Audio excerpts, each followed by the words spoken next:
দুইটা কারণ মনে করি, একটা হচ্ছে ব্যক্তি স্বার্থ আর একটা হচ্ছে বৈদেশিক চক্রান্ত।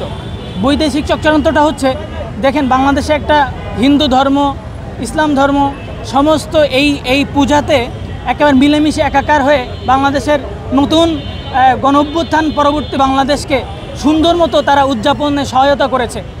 এই জায়গা থেকে কিন্তু যারা অপশক্তি বাংলাদেশকে নিয়ে যারা ছিনিমিনি খেলতে চায় তারা কিন্তু ব্যর্থ হয়েছে। তো এরকম একটা সেন্সিটিভ ধর্ম ইস্যু দিয়ে যদি বাংলাদেশের ধর্মপ্রাণ মুসলমানকে উত্তপ্ত করে ফেলা যায় আর একটা আন্দোলন করে ফেলতে পারা যায়, এটা একটা সুযোগ না তাদের, এটার জন্য তারা চেষ্টা করে।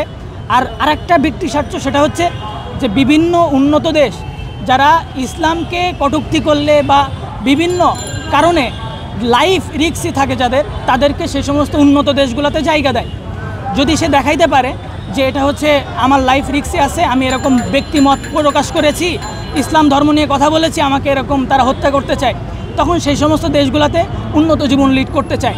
এই দুইটা কারণে তারা এইগুলো করে থাকে। আর একটা কারণ হইতেছে, যখন শাসন থাকে না বা আইনি প্রক্রিয়া থাকে না, তখন এই সমস্ত আগাছাগুলো বেশি জন্মায়। অতএব আমাদের যদি একটা অবমাননাকারীকে সুন্দর মতো বিচার করে প্রকাশ্যে ফাঁসিতে ঝুলাইতে পারতো, অটোমেটিক দেখতেন বাংলাদেশ থেকে এই সমস্ত উঠে গেছে।